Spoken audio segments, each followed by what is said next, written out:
Donc, pour commencer, commençons tout de suite parce que je ne connais pas tout. Là, je ne prétends pas que je connais tout. Je vais commencer par là. Nous allons parler de Dieu. Qui est Dieu? Mais comme je ne connais pas tout, je vais commencer par 1 Corinthiens chapitre 14. 1 Corinthiens chapitre 13. Je ne connais pas tout. Je suis conscient de cela. Que je ne connais pas tout parce que je sais que dans le corps du Christ, nous nous complétons les uns les autres. Donc 1 Corinthiens chapitre 13, verset 9 dit ceci.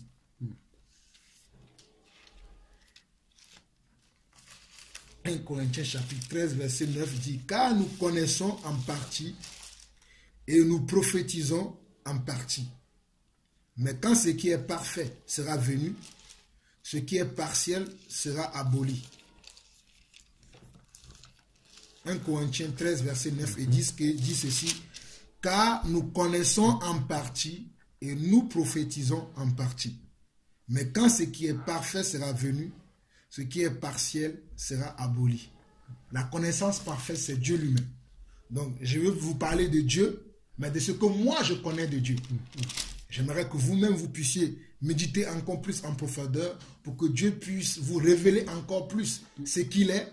Peut-être si Dieu ne passe pas par moi, il peut passer par un autre frère, une autre personne qui aussi a reçu la révélation de qui est Dieu, ou bien qui est aussi assis dans la parole pour pouvoir asseoir en vous la pensée de Dieu et qui est Dieu réellement. Amen. Amen. Continuons toujours. Nous allons aller maintenant dans, je pense, dans Nombre. Et après, nous allons, pour connaître Dieu, il faut qu'on commence par la Bible. On va commencer après. Allons d'abord dans Nombre. Ça confirme toujours que je ne sais pas tout. Et ce que je vais lire dans Nombre, je pense que même Proverbe en parle.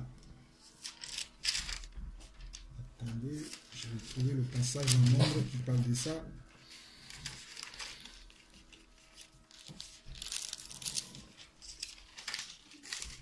C'est un verset dans le livre de l'homme qui dit... Je pense par Moïse.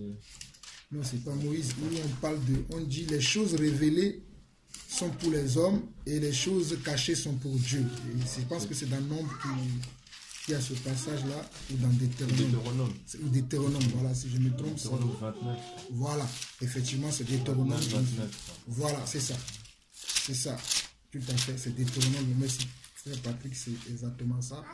Je confonds avec... Non, c'est ça. Parce que c'est certains passages de la Bible, je les enregistre à travers le verset. C'est Deutéronome 29. Ça, je suis sûr que c'est ça.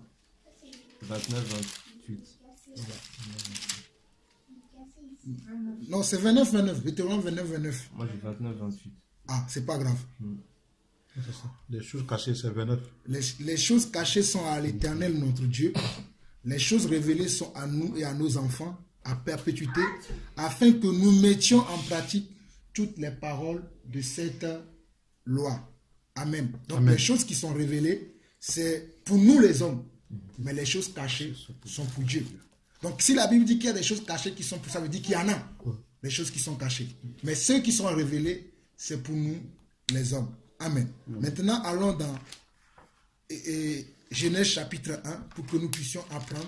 Nous parlons de Dieu, Dieu lui-même. Genèse chapitre 1. Nous allons commencer l'étude sur Dieu parce que nous voulons savoir qui est Dieu. Nous voulons savoir qui est Dieu. Donc Genèse chapitre 1, le verset 1. On dit, au commencement, Dieu créa les cieux et la terre. Au commencement, Dieu créa les cieux et la terre. Verset 3, on dit Dieu dit. Verset 3, on dit et Dieu dit. Donc là, on voit que au commencement, on dit qu'il y a Dieu.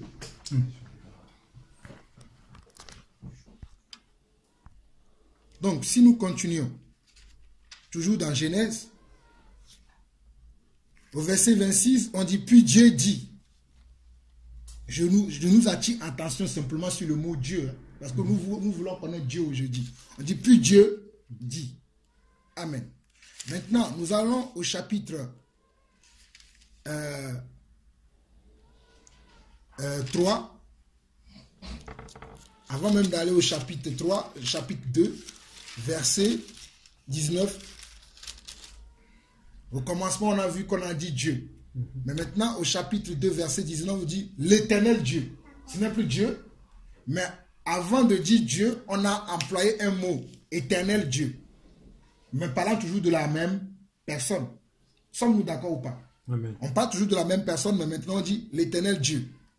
Verset 22, on va nous dire encore, verset 21, on dit, alors l'Éternel Dieu fit tomber un profond sommeil sur l'homme. Qui a fait tomber un profond sommeil? C'est encore l'Éternel Dieu. Alors qu'au commencement, on n'a pas dit l'Éternel Dieu, mais on a dit simplement Dieu.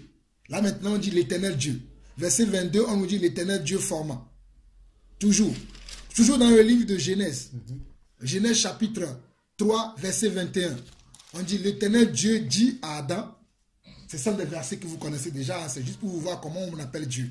On dit l'Éternel Dieu dit à Adam. Donc on parle toujours de Dieu, mais on ne dit plus simplement le mot Dieu, mais on dit l'Éternel Dieu. Et vous allez voir que dans tout le livre de Genèse, lorsqu'on va parler de Dieu, on va toujours dire Éternel Dieu. Vous allez les voir. Je vais commencer à citer les versets un à un.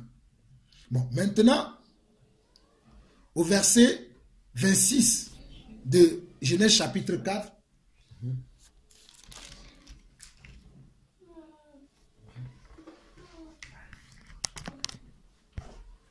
on dit ici, dans ce verset, on nous dit que Seth eut aussi un fils et il l'appela du nom d'Enoch. C'est alors que l'on commença à invoquer le nom de l'Éternel.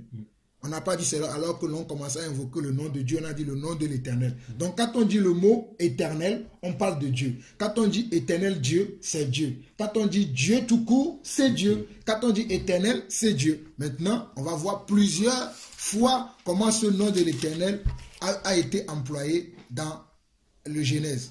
Dans Genèse chapitre 6 maintenant, le verset 5. On dit, l'Éternel vit que la méchanceté des hommes était grande sur la terre et que toutes les pensées de leur cœur se portaient chaque jour uniquement vers le mal. On parle toujours de Dieu. Verset 7. L'Éternel dit à Noé. On dit quoi? L'Éternel dit à Noé. Verset 7. Hein? J'ai dit verset 7. Chapitre 7 plutôt. Le premier verset. On dit l'Éternel dit à Noé. C'est-à-dire on va dire Dieu dit à Noé. Nous sommes tous toujours d'accord. Hein? Chapitre 8, verset 21.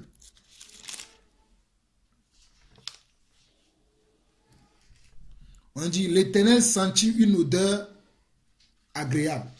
Chapitre 8, verset 21, on dit, l'Éternel sentit une odeur agréable. Chapitre 9, on dit, Dieu, en commençant le verset, on dit, Dieu bénit Noé et ses fils. On ne dit plus Éternel, mais on dit Dieu. Que cela ne vous saoule pas, hein, mes frères. Comprenez pourquoi je fais ça. C'est pour qu'on puisse comprendre que Dieu porte plusieurs noms. Toujours dans Genèse. Genèse. Là, on va voir à partir d'Abraham. Genèse chapitre 12. Genèse chapitre 12, le premier verset. L'Éternel dit à Abraham. Là, on ne dit plus Dieu. On dit l'Éternel dit à Abraham. À l'époque, Abraham n'a pas encore le nom Abraham. Il s'appelle Abraham. L'Éternel dit à Abraham, verset 7, toujours du Genèse 12, l'Éternel apparut à Abraham et dit, toujours l'Éternel. Chapitre 13, verset 14, l'Éternel dit à Abraham.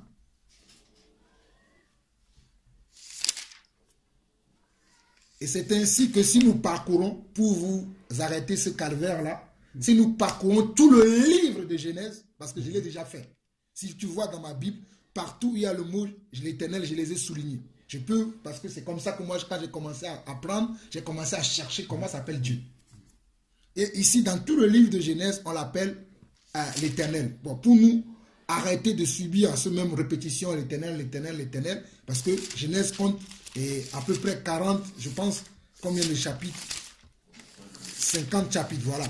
Donc, on va trop tarder là-dessus. Donc, le but, ce n'est pas de tarder, mais c'est plus qu'on sache comment on appelle Dieu. Donc, on voit que là-bas, soit on dit l'Éternel Dieu, ou on dit Dieu, ou on dit l'Éternel. On est d'accord avec ça ou pas? Amen. Et quand on dit ça, on parle toujours de notre Dieu qui a créé le ciel et la terre. Amen. Ok. Maintenant, lorsque nous allons dans Exode,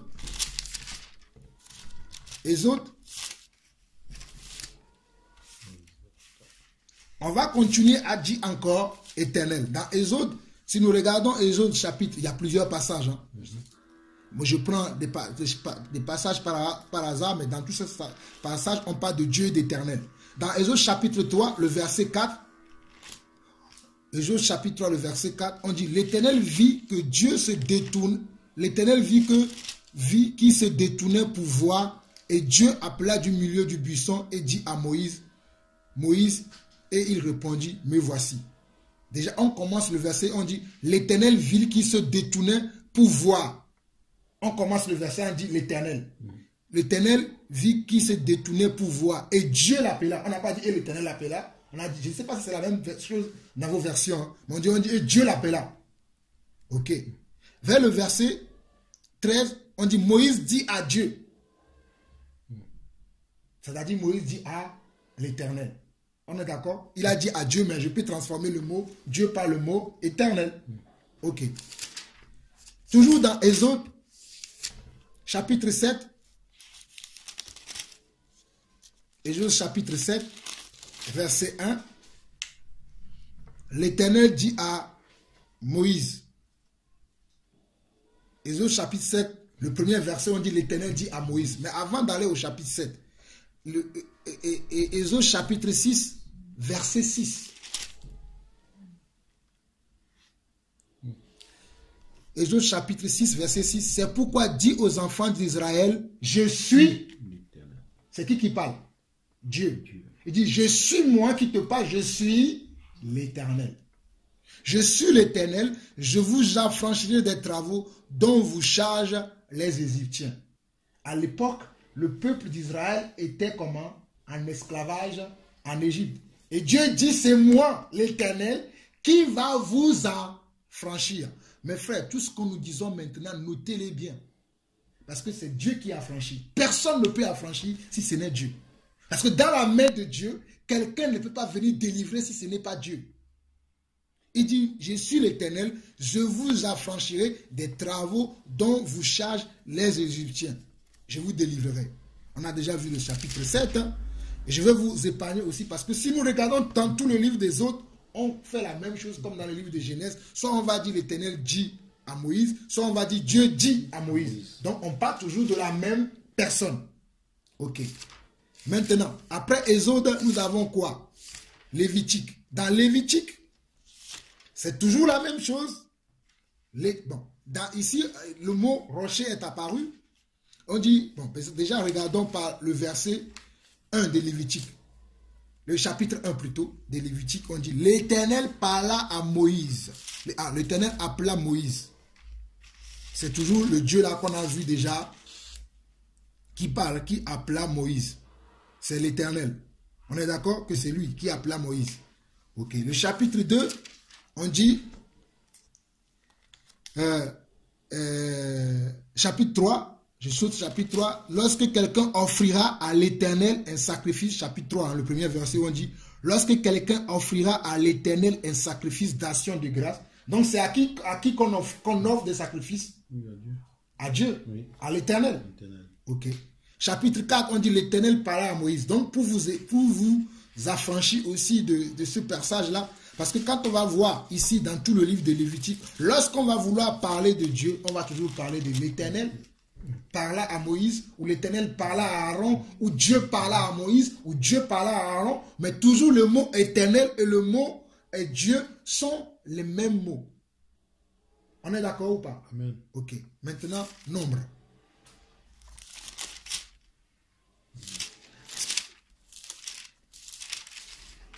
C'est toujours la même chose. Mais je dois dire que c'est des répétitions, mais c'est normal. J'aimerais que vous compreniez que ces mots-là existent. Bon, parce que l'enseignement ne porte pas sur les autres noms que porte Dieu, parce que nous savons, si je voulais rester sur ça, il y a des passages où on voit où, par exemple, quand Dieu s'est révélé à Abraham sur le Dieu de Bethel, ou bien quand Abraham voulait tuer son fils et que Dieu avait fait apparaître le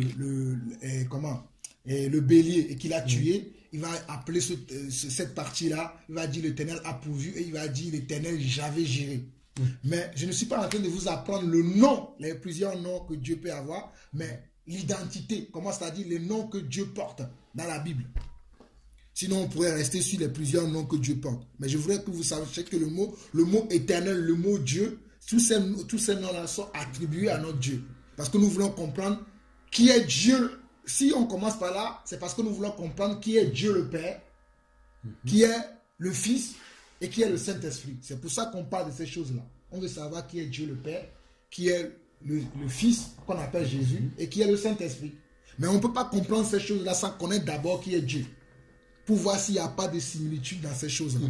Donc, nous commençons toujours par Nombre chapitre 1, où on va dire l'Éternel parla à Moïse. Le chapitre 1, on va dire l'Éternel parla à Moïse. Et si vous voyez dans tous les chapitres qui suivent, chapitre 3, verset 5, l'Éternel parla à Moïse. Verset 11, l'Éternel parla à Moïse. Chapitre 4, l'Éternel parla à Moïse et à Aaron.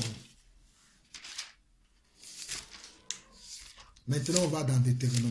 Pour ne pas trop faire durer le suspense, on va dans Deutéronome. Et Deutéronome, je vais m'attarder un peu là-dessus parce que là, je vais parler du rocher. Parce que dans Deutéronome, le mot rocher est apparu. Il est déjà apparu dans les autres passages, mais je préfère partir à partir de Deutéronome parce que je veux rester un peu dans le livre de Deutéronome. Dans Deutéronome chapitre 1,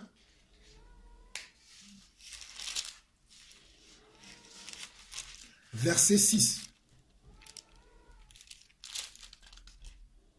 L'Éternel notre Dieu, l'Éternel notre Dieu. Donc si vous me voyez un jour, je peux dire l'Éternel notre Dieu, l'Éternel mon Dieu. Ne dis pas que Jean-Paul il fait comme si l'Éternel c'est à lui seul. Parce que moi ça m'arrive quand je prie, je dis Éternel mon Dieu. Ça peut m'arriver un jour, je prie, je dis l'Éternel notre Dieu. Ne dites pas que c'est comme si mon Dieu était différent de votre Dieu. Mais je me l'approprie parce que c'est mon Dieu. Je ne sais pas ce que je dis, vous comprenez à mes frères. C'est pour ça que je vais pas à pas, tranquillement. On va aller tout doux. Il dit l'Éternel notre Dieu. Vous allez voir que Moïse qui dit l'Éternel notre Dieu, dans d'autres parties il va dire l'Éternel mon Dieu. Bon. L'Éternel notre Dieu nous a parlé à Horeb en disant, vous avez assez demeuré dans cette montagne. Bon, je passe. Maintenant, verset 11. Il dit, que l'Éternel, le Dieu de vos pères, vous augmente 1000 fois autant qu'il vous bénisse, comme il vous l'a promis. On est d'accord que là, au verset 11, on parle toujours de ce même Éternel, de ce même Dieu qu'on a vu déjà dès Genèse chapitre 1 qui était Dieu. Maintenant, Deutéronome chapitre 6.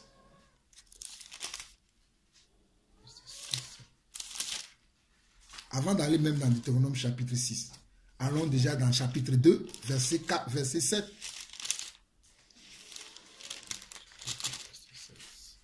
Deutéronome chapitre 2, verset 7. Je te montre toujours, mon frère, pour que tu vois. Oui, je vois. Tous ces passages-là sont soulignés, parce que les autres ne sont pas à côté de moi. Tous ces passages-là sont soulignés dans ma Bible. C'est comme ça que moi j'étudie et je souligne. Là, je ne fais pas d'effort, parce que quand je tourne les pages, je vois déjà. Parce que c'est des choses que j'ai déjà appris. À force de travailler avec le Seigneur, c'est là. Il dit, car l'Éternel, ton Dieu, t'a béni dans tout le travail. Il dit, car l'Éternel qui? Ton Dieu. Ton Dieu. Regarde. Car l'Éternel, ton Dieu. Pourtant, c'est le Dieu de Moïse. Ouais. Mais il va dire, car l'Éternel, ton Dieu. Comme si c'est un Dieu à part. Vous comprenez pourquoi tout à l'heure, ne soyez pas surpris quand il dit, mon Dieu. Là, il dit, Jean-Paul, il exagère. Je n'exagère pas. Je suis ce que je vois dans la Bible. Comprenez pourquoi je dis ça. Je sais qu'il y a des gens qui aiment titiller sur les mots. Pourquoi tu ne t'avais pas dit Éternel son Dieu? J'ai le droit de le dire. C'est mon Dieu. Ok. Verset 7 de 2. Car l'Éternel ton Dieu t'a béni dans tout le travail de tes mains. Il a connu ta marche dans ce grand désert. Voilà 40 ans que l'Éternel ton Dieu est avec toi. Tu n'as manqué de rien. Ok, merci Seigneur. Allons maintenant dans Deutéronome, chapitre 6. Il y a tellement de versets que je saute parce que si je veux rester sur ça, le but, c'est pas ça. Mais si je veux rester sur ces versets-là, on va trop perdre de temps. Mais je veux que vous compreniez quand même. Deutéronome chapitre 6, mais là, ici, je vais m'attarder dessus. Deutéronome chapitre 6, verset 4. Et ce verset-là, vous devez le connaître par cœur. Je le connais par cœur, ce verset-là. Deutéronome 6, 4. Écoute Israël. Vous connaissez ce verset, non? Écoute Israël, Éternel, notre Dieu est le seul et l'Éternel. Ici, c'est marqué, est le seul Éternel. Dans d'autres versets, est le seul Dieu. Dans d'autres, est le seul Elohim. Mais parlons toujours de la même personne. Regardez. Écoute Israël. Israël, c'est qui? C'était les enfants d'Israël, c'est-à-dire les 12 tribus de Jacob, à qui ce message était destiné. Et vous savez que les 12 tribus d'Israël descendent de qui? Descendent d'Abraham. Je ne sais pas si ces choses-là, vous les connaissez. C'est des choses que vous devez connaître. Parce que Abraham est notre père dans la foi. Abraham a engendré Isaac. Isaac a engendré Jacob. Et Jacob a engendré les 12 tribus. J'aimerais que ça soit clair entre nous. Abraham, Dieu l'a appelé. Il a eu foi en Dieu. Et Dieu lui a donné un fils unique. Il a eu 2 enfants, mais vous savez que le deuxième enfant qu'il a eu par la pression de l'épreuve n'est pas l'enfant de la promesse. Mais l'enfant de la promesse, c'est Isaac. Et au travers d'Isaac, il y a eu Jacob. Et Jacob, plus tard, il a lutté avec Dieu. Dieu a dit que tu ne t'appelleras plus Jacob, mais tu t'appelleras Israël. De la même manière que Dieu avait dit à son père, tu ne t'appelleras plus Abraham, mais tu t'appelleras Abraham, ce qui veut dire le père des nations. C'est clair ou pas? Amen, amen. Ok. Maintenant, ce même Dieu va dire, écoute Israël, l'Éternel, notre Dieu est le seul Éternel. Tu aimeras l'Éternel, ton Dieu. Je suis content quand la Bible parle comme ça. De tout ton cœur, de toute ton âme et de toute ta force. Parlant toujours de qui? De Dieu. Ok.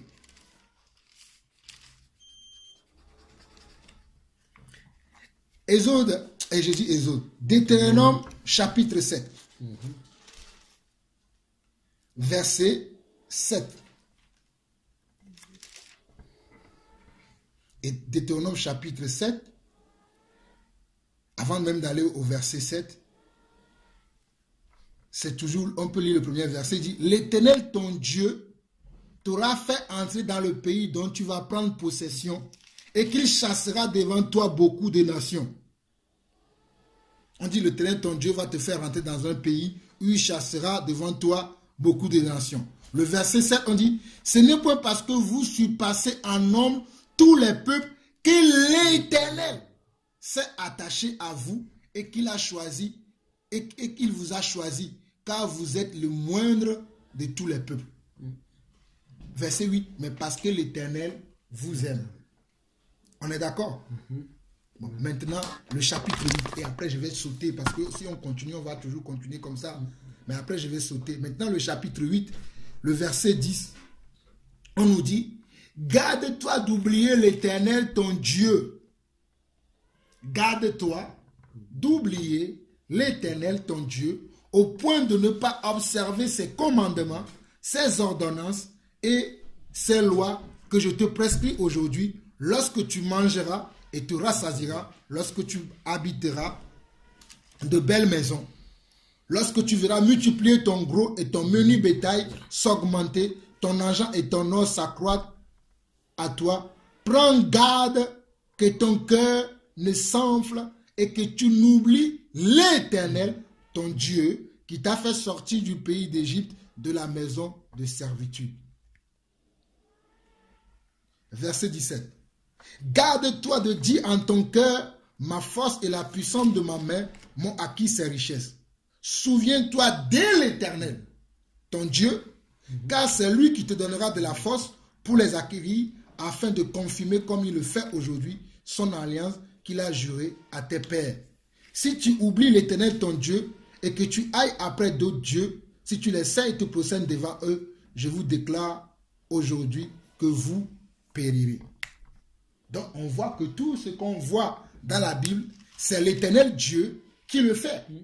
Il n'y a pas un autre Dieu qui le fait, mais c'est toujours notre Éternel que nous appelons tous les jours. Lui, c'est mon Dieu, c'est ceci. C'est lui qui fait toutes choses dans la Bible. Il n'y a rien qui a été fait par l'homme, car c'est l'Éternel, lui, qui fait toutes choses. Rien n'a été fait sans que l'Éternel ne soit au courant. Rien n'a été dit sans que l'Éternel ne soit l'auteur de ces choses-là, parce que c'est lui qui fait toutes choses.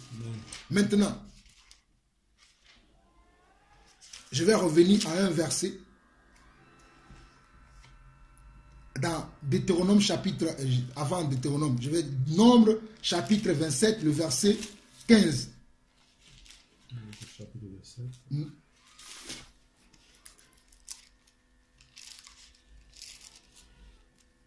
Il dit, Deutéronome 27, verset 15 dit, Deutéronome 27, Nombre plutôt, Nombre, excusez-moi, Nombre 27, verset 15 dit, Moïse parla à l'Éternel et dit, que l'Éternel, le Dieu des esprits, que l'Éternel, le Dieu des esprits, de toute chair, établit sur l'assemblée un homme. C'est pour ça que des fois, quand je prie, je dis que tu es l'Éternel Dieu, Dieu de toute la créature, Dieu de tous les esprits. Parce qu'il n'y a aucun esprit que Dieu n'a créé. Même les esprits qui se sont rebellés contre Dieu, ce sont quand même les esprits que Dieu a créés et que Dieu est le Dieu de tous les esprits. On est d'accord? C'est juste pour vous montrer que l'Éternel Dieu est le Dieu des esprits. C'est lui qui a créé l'esprit qui est en toi. Parce qu'aujourd'hui, on nous dit que non, l'esprit qui est en nous, c'est le tohu-bohu, nous sommes des saints, tout ça. Non. C'est Dieu qui est le Père de notre esprit. Je sais pourquoi j'insiste sur ces versets-là. Peut-être aujourd'hui, ça ne vous dit rien. Mais un jour, ce verset-là va vous parler. Quand quelqu'un va être là, vous dit que oui, non, oui, va rentrer dans... Toi, tu vas lui dire, ah. Mais moi, je sais que la Bible dit que Dieu est le Père des esprits. Parce que c'est Dieu qui a créé les esprits. Ce n'est pas l'homme. L'homme a créé les robots. Ils n'ont pas pu souffler de l'esprit dans leur vie parce qu'ils ne le peuvent pas. On est d'accord? Ok. Maintenant, Deutéronome chapitre... Je laisse beaucoup de passages, mais je vais aller vers les passages où apparaît le mot rocher. Deutéronome chapitre 32. Et là, je vais rester un peu ici, parce que j'aime beaucoup le Deutéronome 32. C'était une cantique. Je ne sais pas si c'est le même mot qui est écrit dans votre Bible. C'était une cantique que Moïse a chanté à Dieu. Et lorsque Moïse chantait ces cantiques-là, il a dit beaucoup de choses dans ces cantiques parlant de Dieu. Commençons. Déjà à partir du premier verset. Là, on va s'attarder un peu sur le chapitre 32 de Deutéronome. Cieux, prêtez l'oreille et je parlerai. Terre, écoute la parole de ma bouche. Que mes instructions se répandent comme la pluie, que ma parole tombe comme la rosée, comme des ondées sur la verdure, comme des gouttes d'eau sur l'herbe. Car je proclamerai le nom de l'Éternel. Rendez gloire à notre Dieu. Car je proclamerai quel nom? Le nom de l'Éternel. Rendez gloire à notre Dieu. Il est le rocher. Donc Dieu s'appelle aussi rocher. Il est le rocher. Ses œuvres sont parfaites, car toutes ses voies sont justes. Donc si je dis, oh je te bénis mon rocher, il ne me dit pas, Jean-Paul est en train de louer les rochers qui sont sur la terre là. Dieu lui comprend que je parle de lui. Mais les hommes ils vont dire, mais comment il peut dire je loue le rocher? Mais Dieu il sait que moi je l'appelle. Ok. C'est un Dieu fidèle et sans iniquité. Il est juste et droit. S'ils se sont corrompus, à lui n'est point la faute. La honte est à ses enfants, race fausse et perverse. Est-ce l'Éternel que vous rendrez responsable, peuple insensé et dépourvu de sagesse? N'est-il pas ton Père? Qui est notre Père? Ce mot-là, souligné. Hein? Qui est notre Père? Éternel. Qui est notre Père? Dieu. Mes frères, c'est ces choses-là que cela reste dans votre cœur. Parce que quand on va avancer dans l'enseignement plus tard, si vous ne comprenez pas cette partie-là, vous allez penser que je mélange les choses. On nous dit, n'est-il pas ton Père? Nous avons comment? Un seul Père. Un seul Dieu, un seul Père. Et là, on nous dit que n'est-il pas ton Père? Ton maître? Nous avons combien de maîtres? Un seul maître. Et on nous dit ici que n'est-il pas ton Père, ton maître? Et on continue. N'est-ce pas lui qui t'a formé et qui t'a affermi? Bon, dans d'autres versets, on dit qu'il t'a engendré. Amen. Ici, on dit c'est lui ton Créateur. créateur. Amen. On continue. Rappelle à ton souvenir les anciens jours. Ah, j'aime beaucoup passer en souvenir les anciens jours que j'ai passés. Mes jours de péché. Quand Dieu m'a délivré. Quand j'ai donné ma vie à Jésus. Comment j'ai voulu crescendo. J'aime passer ça en souvenir pour voir comment Dieu est grand dans ma vie. Il dit, rappelle à ton souvenir les anciens jours. Passe en revue les années, génération par génération. Interroge ton père et il te l'apprendra. Qui tu vas interroger? Ton Dieu. Ce n'est pas les hommes, mais nous allons invoquer qui? Dieu le Créateur, les rochers, l'Éternel, le Dieu d'Israël. Je continue, le Créateur. Quand le Très-Haut donna un héritier, on l'appelle comment encore? Le Très-Haut.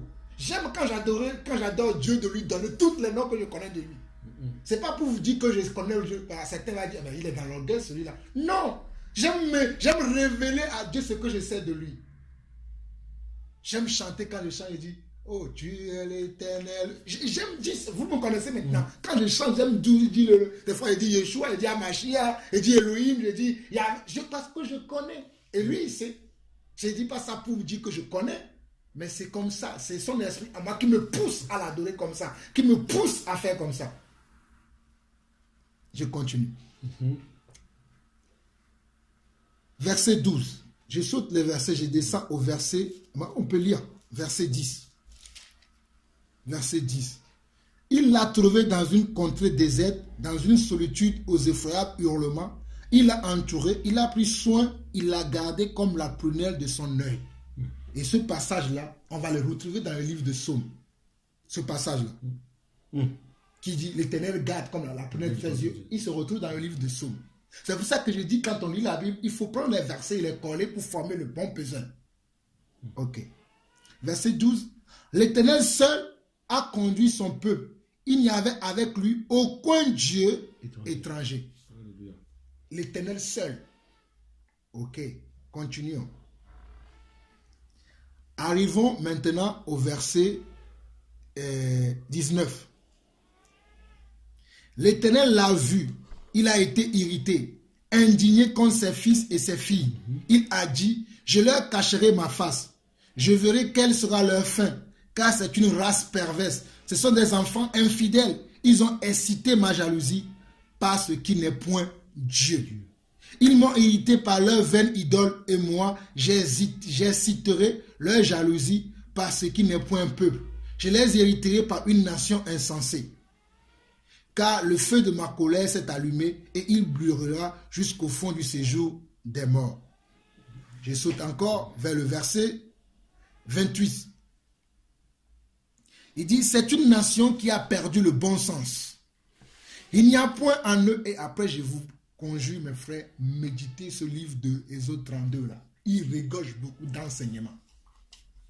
Il dit, c'est une nation qui a perdu le bon sens. Il n'y a point en eux d'intelligence. S'ils étaient sages, voici ce qu'ils comprendraient. Et ils penseraient à ce qui leur arrivera.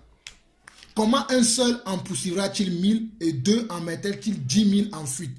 Si leur rocher ne les avait pas vendus, si l'Éternel les avait livrés, car leur rocher n'est pas comme notre rocher. Il y a rocher dans et rocher. Il y a rocher le Dieu et il y a rocher la terre. C'est-à-dire les métaux et les pierres précieuses qu'on peut voir. Nos ennemis en sont juges. Verset 35. Il dit, à moi la vengeance et la rétribution. Quand leur pied chancellera, quand le jour de leur malheur est proche et ce qui les attend ne tardera pas. L'Éternel jugera son peuple, mais il aura pitié de ses serviteurs. Regardez ici, on dit l'Éternel jugera son peuple. Nous avons parlé dernièrement, lorsque nous étions en Belgique, du jugement. L'Éternel jugera son peuple. Son peuple, c'est qui? Ceux que lui, il a créés. Ce sont ses peuples. Et il va juger les enfants de Dieu, parce que nous savons que nous qui serons sauvés, nous allons être jugés pour recevoir les couronnes. Et il va juger aussi ceux qui ne sont pas sauvés et qui iront en enfer. Mais bon, nous ne parlons pas du jugement aujourd'hui, je ne vais pas m'attarder sur ces choses. Mais il aura pitié de ses serviteurs. Verset 39. Ah, ça c'est bien ça. Verset 39. Sachez donc, quand le Seigneur emploie le mot sachez donc, ça veut dire que il faut faire vraiment attention. Sachez donc que c'est moi qui suis. Sachez donc que c'est moi qui suis qui? Dieu. Dieu. Et qu'il n'y en a point de Dieu près de moi. Attends, si on dit que Jésus est Dieu, et l'Éternel dit que c'est moi qui est Dieu, qu'il n'y a point un autre Dieu près de moi. Jésus est-il un Dieu? Parce qu'il y a certains qui disent que Jésus est Dieu, mais qui n'est pas le Père. Mais Dieu dit ici, sachez donc que c'est moi qui suis Dieu. Et qu'il n'y en a point de Dieu près de moi. C'est-à-dire près de moi, c'est-à-dire, si Dieu est assis ici, il n'y en a point un autre Dieu à côté de lui, ni devant lui, ni à sa gauche, ni à sa droite, ni devant, ni derrière. Alors, mes frères, si vous ne comprenez pas, arrêtez-moi. Parce que j'aimerais que ces choses-là soient comprises. Lisons ensemble. Sachez donc que c'est moi qui suis Dieu et qu'il n'y a point de Dieu près de moi. On est d'accord? Amen. Il dit, je fais vivre et je fais Mourir. mourir. Waouh. Alléluia. Je fais vivre et je fais mourir. Et il continue. Je blesse et je guéris. Oh, waouh. Il blesse, ouais. C'est fort. Amen. Qu'il ne nous blesse pas. Aie pitié de nous, Seigneur. Guéris-nous. Nous savons que tu es Dieu. Plutôt guéris-nous, Papa. Alléluia. Sauve-nous de nos blessures. Sauve-nous, Seigneur Dieu. Libère-nous de tous nos péchés. Il dit, je fais vivre et je fais mourir. Je blesse et je guéris. Et personne ne délivre de ma main. Même Jésus ne peut pas aller délivrer de la main de Jésus. S'il n'est pas... Mes frères, il faut que ces choses-là nous comprenions. Il dit, et personne ne délivre de ma main. Ce n'est pas moi qui ai inventé. Hein. Disons-nous, on dit, et personne ne délivre de ma main. C'est-à-dire, quand Dieu tient quelque chose dans sa main, aucun ange ne peut pas dire, bon, moi, non. Non. Personne. Ce n'est pas moi qui invente. On dit, et personne ne délivre de ma main. Ok. Car je lève ma main vers le ciel et je dis, je vis éternellement si j'ai... Bon, je laisse ces versets-là. Descendons vers le verset 43. Il dit, nation, chantez les louanges de son peuple, car l'Éternel venge le sang de ses serviteurs. Il se venge de ses adversaires et il fait l'expiation pour son pays, pour son peuple. Regardez, déjà, on en est dans Deutéronome. Jésus n'est pas encore apparu. Mais on nous dit que l'Éternel va venger comment? Le sang de ses serviteurs. Pourtant, ici, avant d'arriver ici, les prophètes n'ont pas encore été tués. Parce que nous sommes encore dans Deutéronome. Parce qu'il faut voir que les prophètes... Mais Moïse avait déjà reçu de la part de Dieu, de la part de l'Éternel, de la part du rocher, de la part du Très-Haut, que l'Éternel venge le sang de ses serviteurs. Ok. Verset 44, on dit, Moïse vint et prononça toutes les paroles de ce cantique en présence du peuple. Josué, fils de Nun, était avec lui. Lorsque Moïse eut achevé de prononcer toutes ces paroles devant tout Israël, il leur dit, Moïse leur dit, il est important que nous sachions ce que Moïse a dit. Parce qu'après ces paroles, plus tard, Moïse fut comment? Décédé. Mais avant de mourir, il dit quoi? Prenez à cœur toutes les paroles que je vous conjure aujourd'hui. De recommander à vos enfants. Vous voyez pourquoi le frère passé tout à l'heure, quand il parlait, disait que le monsieur là lui disait, tu dis tout ça à tes enfants, lui il a dit oui. Il dit quoi? De recommander à vos enfants afin qu'ils observent et mettent en pratique toutes les paroles de cette loi. Car ce n'est pas une chose sans importance pour vous. C'est votre vie.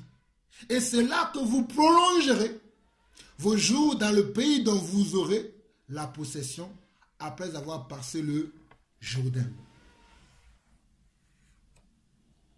Si nous lisons la suite pour que vous puissiez comprendre, ce même jour, l'Éternel parla à Moïse et dit, monte sur cette montagne d'Abarim, sur le mont Nebo, au pays de Moab, vis-à-vis de Jéricho, et regarde le pays de Canaan que je donne en propriété aux enfants d'Israël.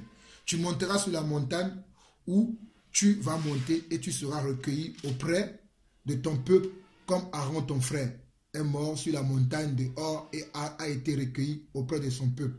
Parce que vous avez péché contre moi au milieu des enfants d'Israël, près des eaux de Mériba, à Kadès, dans le désert de Tsin, et que vous ne m'avez pas point sanctifié au milieu des enfants d'Israël. Tu verras le pays devant toi, mais tu n'entreras point dans le pays que je donne aux enfants d'Israël. Pourquoi je lis cette partie? C'est pour vous dire que Dieu a tellement aimé Moïse. Je ne sais pas quel homme est sur la terre aujourd'hui a pu faire les miracles que Moïse a fait. Il y a des miracles qu'on voit aujourd'hui, mais je ne sais pas quel serviteur de Dieu a pu accomplir les miracles que Moïse a accomplis. Mais Moïse n'est pas rentré dans la terre promise. C'est pour nous dire que lorsque Dieu nous demande de nous soumettre à lui, soumettons-nous à Dieu et soumettons-nous à sa volonté. Ne faisons pas comme nous voulons. La seule faute que Moïse a commise, c'était parce qu'au lieu d'ordonner au rocher, il va frapper là, sous la pression des gens. C'est pour ça que je dis que des fois, faisons attention aux gens. Quand les gens nous parlent, sous la pression des gens, la colère va entrer en lui. Il ne va pas faire attention. Il va agir dans la colère. Même dans la colère, il a frappé le rocher, il y a eu la présence de Dieu. Dieu avait fait ce qu'il a fait parce que Dieu sait que son peuple a besoin de boire. C'est pour ça qu'il dit que Dieu, quand il a besoin de sauver, il s'en fout de celui qui fait, lui veut sauver. Mais toi, parce que c'est pour ça que l'apôtre Paul va dire que je fais attention moi-même. Quand je presse aux choses, de ne pas être désapprouvé après avoir péché aux choses. Même les gens là qui sont faux, qui sont des faux pasteurs qui se lèvent parce que bon, c'est le ventre qui les attache. Il y a des gens qui vont être enlevés dans leurs églises, qui peut-être écoutent le message, qui sont vraiment des personnes sincères, qui prient vraiment Dieu avec un bon cœur, qui sont vraiment dans la vérité. Dieu les sauvera au dernier jour. Mais ceux-là même, qui peut-être font des choses bizarres, ils ne partiront pas. C'est pour ça que je dis que le jour de l'enlèvement, nous serons surpris. C'est nous voyons même des gens aujourd'hui, peut-être dans l'église catholique, qui seront enlevés. Peut-être qu'ils sont là-bas, mais ils ne rentrent pas vraiment dans les choses qui se font là-bas parce que nous n'en savons rien. C'est Dieu qui sonde les cœurs des gens. Alléluia. Mais cela ne veut pas dire que nous applaudissons les catholiques, que nous continuons aux gens à aller là-bas. Si nous avons l'occasion, dites-leur qu'il y a ça, il y a ça, il y a ça. C'est pour leur ouvrir les yeux. Mais là, la parole aujourd'hui ne porte pas sur les religions, mais c'est pour savoir qui est Dieu. Donc là, nous avons vu ce que Dieu vient de dire. Ici, dans tout ça là, qu'il est Dieu, il est ceci, il est le rocher. Il a dit, à part lui, personne. On a compris.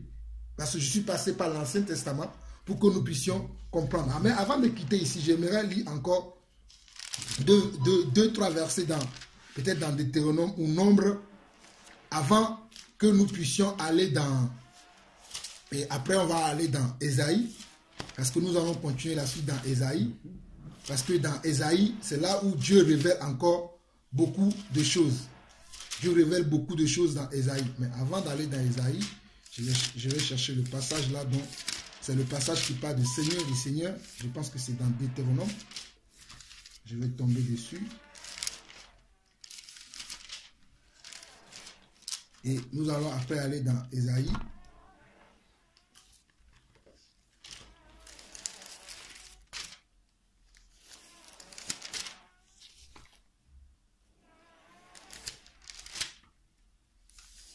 Voilà. C'est Deutéronome chapitre 10. Ah, merci Seigneur, tu m'aides vraiment. Deutéronome chapitre 10, verset 17. Deutéronome chapitre 10. Oui, verset 17.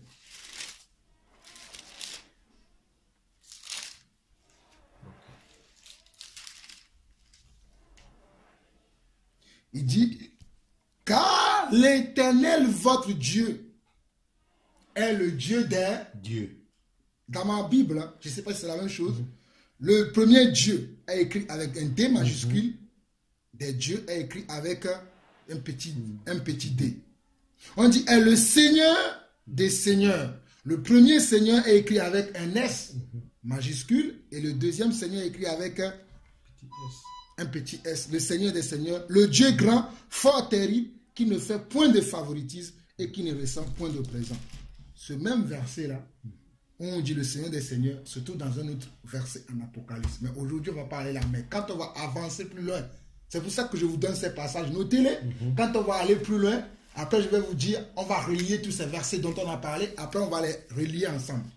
Mais soulignez-les dans votre Bible. Comme ça, quand je vais parler de ça, ça va être facile pour vous de les trouver. Mais si vous ne voulez pas les souligner, faites comme Von Boussan. L'essentiel est que vous compreniez l'enseignement. L'essentiel, ce n'est pas de souligner les versets, mais c'est de comprendre. Amen. Maintenant, allons dans Ésaïe. Et n'oublions pas que j'ai dit que nous allons arrêter bientôt dans 20 minutes. Il nous reste 20 minutes. Je vais gérer les 20 minutes parce que nous ne voulons pas aller plus rapide que la musique. Nous allons suivre le Seigneur pas à pas. Ésaïe. Et je vais commencer par le chapitre. Je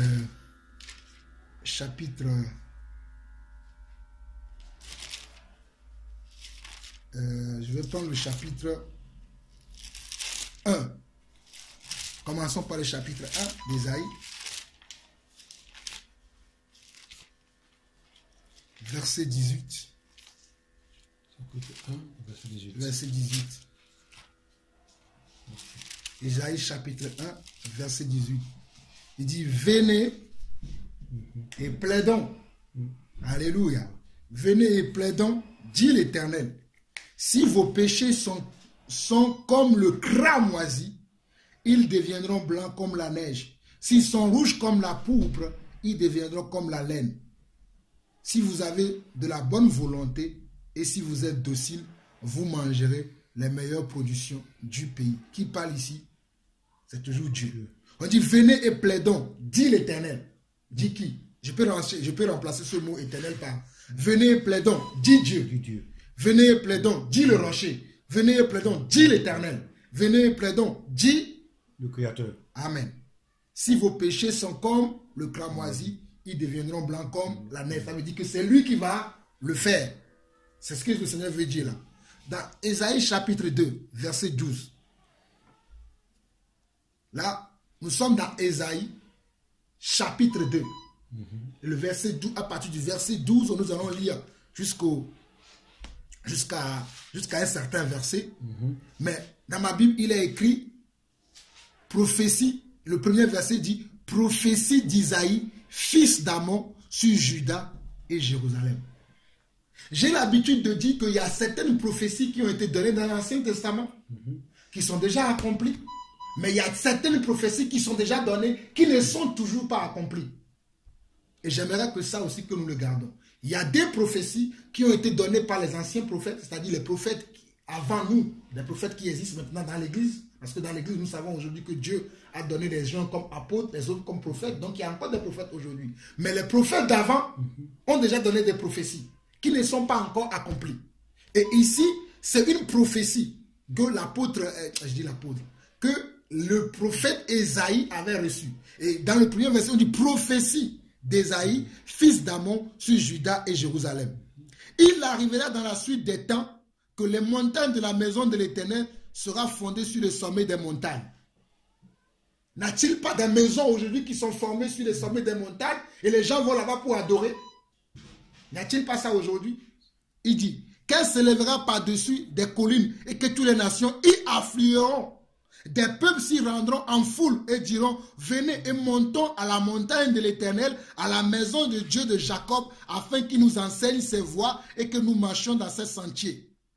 Y a-t-il pas ces choses aujourd'hui? Je continue. Et car de Sion sortira la loi et de Jérusalem la parole de l'Éternel. Il sera le juge des nations, l'habit d'un grand nombre de peuples. De leurs glaives, ils forgeront des oiseaux et de leurs lances des serpes. Une nation ne tirera plus l'épée contre une autre et l'on apprendra plus la guerre. Mais de Jacob, venez et marchons à la lumière de l'Éternel. Car tu as abandonné ton peuple, la maison de Jacob, parce qu'ils sont pleins de l'Orient et a donné à la... Nous sommes dans une prophétie là. Ouais. A donné à la magie comme les Philistins et parce qu'ils s'allient aux fils des étrangers. Les chrétiens ne se marient-ils pas aujourd'hui avec les musulmans? Un chrétien ne peut pas se marier avec un musulman. C'est impossible parce que nous n'avons pas le même Dieu. Un chrétien ne peut pas se marier avec un païen. Mais aujourd'hui, on voit ça. Et ça ne dérange personne. On dit c'est normal, c'est l'amour. Non, moi je ne suis pas pour ça. Bon, on continue. Le pays est rempli d'argent et d'or. Il y a des trésors sans fin. Le pays est rempli de chevaux. Et il y a des chars sans nombre. Le pays est rempli d'idoles. Ils se prosternent devant l'ouvrage de leurs mains. Mes frères, nous ne voyons-ils pas ces choses-là aujourd'hui? Si vous ne comprenez pas, arrêtez-moi. On comprend. Amen. Y a-t-il pas des dieux étrangers que nous voyons dans des lieux montagnes, même sur les collines, partout aujourd'hui, nous ne voyons pas? Ok. Devant ce que leurs doigts ont fabriqué, les petits seront abattus et les grands seront abaissés. Tu ne leur pardonneras point. Entre dans les cavernes des rochers et cache-toi dans la poussière pour éviter la terreur de qui? De l'Éternel. Et l'éclat de sa majesté. Il y a un verset dans le Nouveau Testament qui parle de l'éclat. Quand le Seigneur va apparaître, l'éclat. On verra ça dans la suite. Et l'orgueil sera humilié. L'Éternel seul sera élevé ce jour-là. Ici, on dit l'Éternel seul sera élevé ce jour-là. Ça veut dire que ce jour-là n'est pas encore arrivé. Le jour-là où on dit que l'Éternel seul... Parce qu'aujourd'hui, on élève encore plusieurs dieux. Mais il y a un jour qui va arriver où personne ne dira plus tel est un Dieu, tel est un Dieu, tel est un Dieu, où il y aura confusion. Non! Il y aura un seul Dieu et c'est lui seul qui sera élevé. Mais pour l'instant, ce temps-là n'est pas venu. Est-ce que vous comprenez la même chose que je comprends? Amen. Jésus-Christ reviendra. Il va enlever l'église. Après, il y aura les règnes de 1000 ans. Le règne de 1000 ans va passer. Après, l'Éternel seul va régner maintenant. Et il n'y aura que lui que nous adorons. Mais ça, c'est à venir. Mais il continue dans la suite. Suivez toujours la prophétie. Hein. C'est pour ça qu'il dit, pour connaître Dieu, il faut commencer par l'Ancien Testament. C'est pour ça que quand je vois les apôtres parler, pas toujours, c'est comme ça que les prophètes de l'Ancien Testament ont aussi parlé. Les apôtres aiment toujours dire ça. Je me suis posé la question, pourquoi ils disent ça? C'est pour ça que je me suis beaucoup intéressé à connaître ce que disent les prophètes de l'Ancien Testament. Et j'ai appris beaucoup de choses en lisant les prophètes, en cherchant à comprendre quelle était leur pensée, comment Dieu les a utilisés. J'ai appris beaucoup de choses avec eux. Je vous exhorte, mes frères, vous aussi, à faire pareil. Peut-être pas comme moi, peu importe le temps que ça va prendre pour vous, mais apprenez à chercher à comprendre pourquoi les apôtres, les prophètes ont parlé. Qu'est-ce qu'ils disaient les prophètes? Et vous allez voir qu'il y a des choses qu'ils ont dit qui sont importantes, qui sont déjà passées, d'autres qui ne sont pas encore passées. Et là, le passage là que je lis là, je confirme que ce n'est pas encore passé. Vous allez comprendre quand on va lire à partir du verset 12. Déjà, vers le verset 12, on dit, car il y a un jour pour l'Éternel des armées. Car il y a un jour, on parle de la venue du Seigneur. Car il y a un jour pour l'Éternel des armées. Contre tout homme orgueilleux et hautain. Contre quiconque se lève afin qu'il soit abaissé. Contre tous les cèdres du Liban hauts et élevés. Et contre tous les chênes de Bassan. Contre tous les hautes montagnes. C'est-à-dire tous les hauts lieux là où on loue le Seigneur là aujourd'hui là. C'est ce jour-là quand le Seigneur va arriver. Toutes ces choses-là, c'est pour eux que le Seigneur vient. Il dit, contre tous les hautes montagnes et contre tous les collines élevées, contre tous les hautes tours. Dans les hautes tours, on prétend qu'on adore Dieu. Et contre tous les murailles fortifiées, contre tous les navires de Tarsis et contre tout ce qui plaît à la vue. Le verset ne peut pas être plus clair. Aujourd'hui, il y a beaucoup de choses qui plaisent à la vue. Les gens, ils adorent les femmes au lieu d'adorer Dieu. Les gens, ils adorent leur mari au lieu d'adorer Dieu. Les gens, ils adorent la vie, la nature, au lieu d'adorer Dieu. Parce que certains, leur Dieu, c'est des arbres. D'autres, c'est Dieu, leur Dieu, c'est des... Je sais pas, chacun a son Dieu. Mais pour moi, mon Dieu, il est l'Éternel, le rocher. Je continue. L'homme orgueilleux sera humilié et le hautain sera abaissé. L'Éternel seul sera élevé ce jour-là. Ça veut dire que nous ne sommes pas encore dans ce jour-là. Mais pourtant, c'est déjà prophétisé. Mais ce jour-là n'est pas encore arrivé parce qu'aujourd'hui, mes frères, nous sommes ici à Évry en train d'adorer Dieu. D'autres sont là-bas, je ne sais pas, dans le mosquée, ils disent qu'ils adorent Dieu. D'autres sont là-bas sur les montagnes, ils adorent. D'autres sont là devant les serpents en Afrique, en Asie. Je ne sais pas, vous tous, vous savez toutes ces choses-là. Ce n'est pas anodin devant nous. Il n'est pas encore établi. Donc ce jour-là dont Esaïe parle ici, et il appelle le jour de l'Éternel. Waouh! Je peux remplacer le mot, le jour de l'Éternel. Je peux remplacer l'Éternel par le jour de Dieu. Je peux le remplacer par le jour du rocher. Parce que vous et moi maintenant, par rapport à ce que nous avons déjà entendu, Dieu peut être le rocher, il peut être l'Éternel, et il a un seul Dieu. Je peux le remplacer car il y a un jour pour le Père. Parce que l'Éternel, c'est encore notre Dieu, le Père. Je ne sais pas si vous ne comprenez pas. C'est clair ou pas? Ok. Je continue la lecture. On était au verset 18 où on dit l'Éternel seul sera élevé ce jour-là. toutes les idoles disparaîtront. Ton. Oh, j'aime la parole de... Là, c'est clair. Toutes les idoles... Aujourd'hui, il y a encore des idoles, là. Oui. Donc, les idoles ne sont pas encore disparues. Ils sont encore là. Mais ce jour-là, le jour de l'Éternel, oh, le jour de l'Éternel, le jour de l'Éternel, le jour de l'Éternel, les idoles disparaîtront. Je bénis le Seigneur pour ce merveilleux jour. Alléluia. C'est un jour qui sera terrible. Lisons nous-mêmes. Il dit, on entrera dans les cavernes des rochers. Il y a le Nouveau Testament qui parle de ces versets. C'est ce que même le Seigneur Dieu, lorsqu'il était de la terre, si vous lisez Matthieu chapitre 24, Luc, vous allez trouver les mêmes choses. Il dit, on entrera dans les cavernes des rochers et dans les profondeurs de la poussière pour éviter la terreur de quoi? Matthieu 24 ne parle-t-il pas de cela? C'est un avant-goût. Je ne veux pas rentrer dans ces choses-là, mais je veux que vous compreniez d'abord comment les choses sont commencées. Il dit, pour éviter la terreur de l'Éternel et l'éclat de sa majesté. Quand il se lèvera pour effrayer la terre, il dormait avant. Quand il se lèvera pour effrayer la terre. En ce jour, les hommes jetteront leurs idoles d'argent et leurs idoles d'or, qu'ils étaient faites pour les adorer. Aux rats et aux chauves-souris, ils entreront dans les fentes des rochers et dans les creux des pierres, pour éviter, comment? La terre de l'Éternel. Matthieu chapitre 24 parle de cela. Luc parle de cela. Marc parle de cela. Il dit, dans les creux des terres, pour éviter la terreur de l'Éternel et l'éclat de sa majesté, quand il se lèvera pour effrayer la terre. J'aime la fin du verset. Le verset 22. Cessez de vous confier en l'homme, dans les narines duquel il n'y a qu'un souffle. Car de quelle valeur est-il? Cessons de nous confier à l'homme. Cessons de nous confier à l'homme. À qui devons nous confier? À l'Éternel. L'Éternel des armées. Et vous allez voir quand on va continuer dans la suite, parce que là je vois que j'ai atteint mon heure. Je ne veux pas trop dépasser. Prenons le temps de comprendre ces choses. Si vous avez l'opportunité, vous-même continuez dans la lancée, lisez le livre d'Ésaïe, vous allez comprendre beaucoup de choses, parce qu'après, je vais continuer jusqu'à aller dans Ésaïe chapitre 60.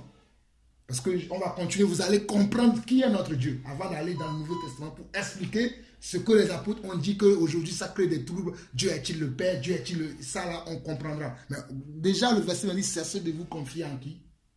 À l'homme. Ne vous confiez pas à Jean-Paul Lawson. Ce n'est pas moi qui suis allé à la croix pour vous. Confions-nous tous ensemble en Jésus-Christ. Prions Jésus-Christ. C'est lui le Dieu véritable. C'est lui le rocher. C'est lui l'Éternel des armées. C'est lui qui s'appelle Je suis.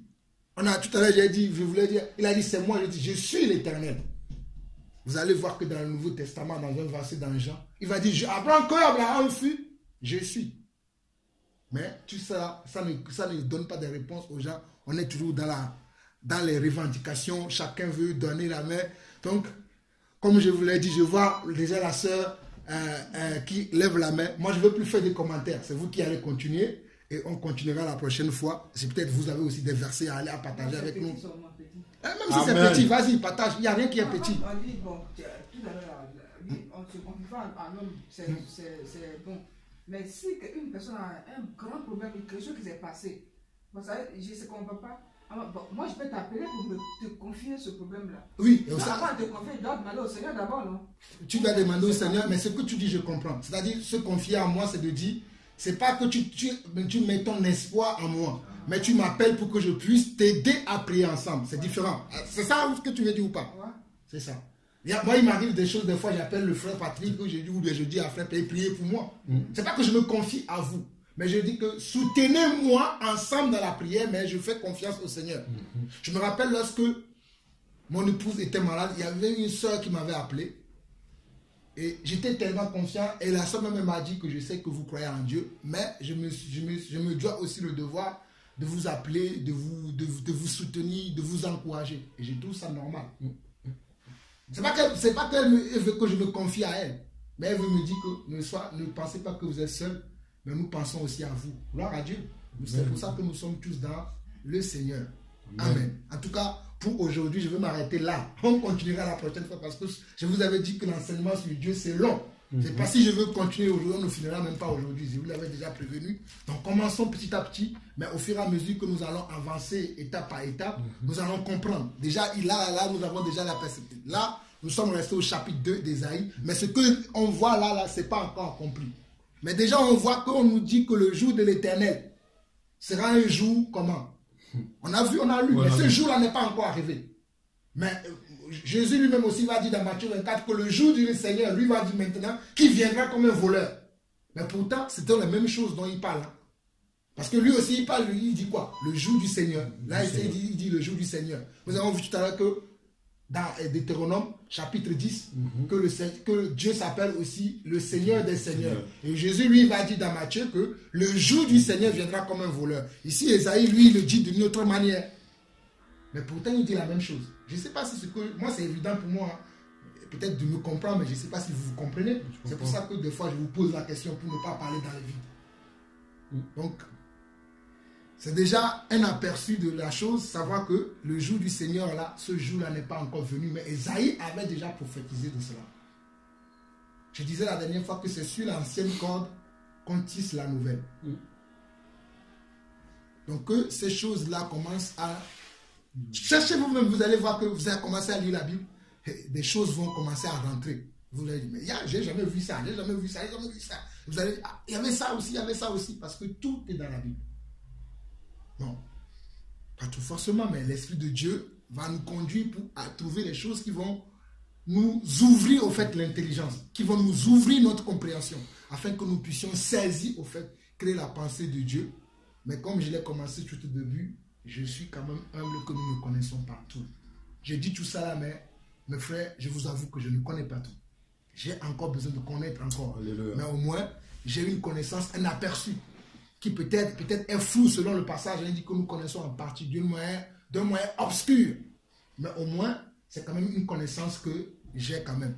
Que le Seigneur soit béni. Moi, je m'arrête là. Peut-être vous avez des choses à dire. Peut-être si vous avez d'autres versets, même qui sont dans Ésaïe, hein. Ou je ne sais pas si vous avez voulu compléter, dire quelque chose, dites-le aujourd'hui.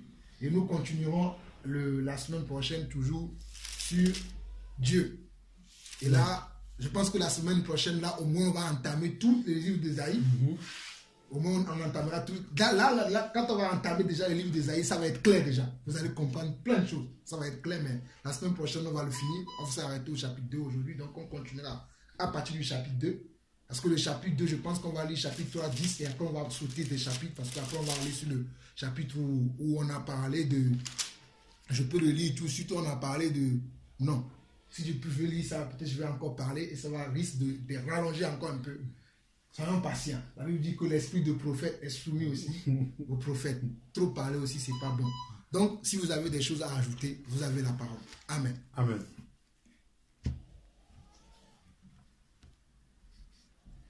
Si vous n'avez pas des choses à dire, nous allons prier. Hein.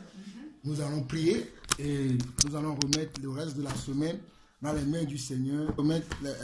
Nous allons remettre le reste de la semaine dans les mains du Seigneur. Nous allons prier les uns pour les autres. Nous allons prier pour nos sœurs, nos frères dans le monde, un peu partout. Nous allons prier pour l'Église en général. Et nous allons aussi prier, surtout, que nous-mêmes nous restons fermes et que nous soyons de bons disciples du Seigneur. Au nom de Jésus-Christ. Amen. Amen.